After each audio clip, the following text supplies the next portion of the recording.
BJP Telangana అధ్యక్షుడు Ramachandra Rao house arrest అయ్యారు.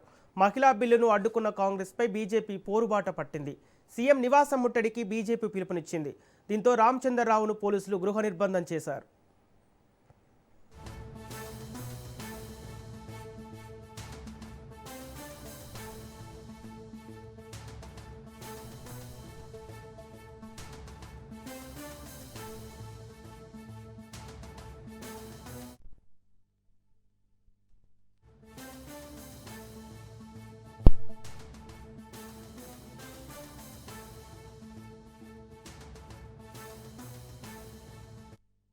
Congress party ఏదైతే ఒక విదేశీ స్థాపించాడో ఏఓ హ్యూమ్స్, బ్రిటిష్ స్థాపించినటువంటి ఒక కాంగ్రెస్ పార్టీకు ఒక ఇటాలియను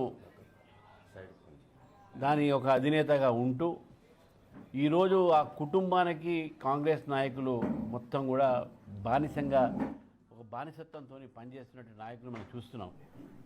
ఇటు రేవంత్ రెడ్డి గారు అయితే ఏంది, వీళ్ళందరూ అయితే ఎవరైతే ఏంది, ఆ బానిసత మనస్తత్వంతో, ఫ్యూడల్ మనస్తత్వంతో కాంగ్రెస్ పార్టీలో ఎవరు కూడా ఇంకా మహిళలు రాకూడదు, కాంగ్రెస్ పార్టీలో నాయకులు రాకూడదు, మా కుటుంబం నుంచే కావాలనేసి సోనియా గాంధీ, అదేవిధంగా ఇందిరాగాంధీ, ప్రియాంక గాంధీ వీళ్ళే రాజకీయ నాయకులు ఉండాలి, వేరే వాళ్ళు ఉండకూడదు అనేటటువంటిగా మనస్తత్వంతో జవహర్లాల్ నెహ్రూ, ఇందిరాగాంధీ, సోనియా గాంధీ, ప్రియాంక గాంధీ, రాహుల్ గాంధీ వీళ్ళ కుటుంబం తప్ప ఎవరు ఉండకూడదు, వేరే వాళ్ళు సామాన్య మహిళలు కూడా రాజకీయాలు రావద్దు అనేటటువంటి ఆలోచనతో ఈరోజు కాంగ్రెస్ పార్టీ వ్యవహరిస్తున్న తీరుని నిన్న మనం పార్లమెంట్లో చూసినాం. 33% మహిళలకు రిజర్వేషన్లు 2023లో సపోర్ట్ చేసి ఆ బిల్లు పాస్ అయిన తర్వాత ఈరోజు దానికి వ్యతిరేకంగా ఓటేశారంటే ఈ కాంగ్రెస్ పార్టీ ఇండియా ఎన్ఎస్ఎస్ కూడా మహిళలకు వ్యతిరేకంగా ఉన్నారు.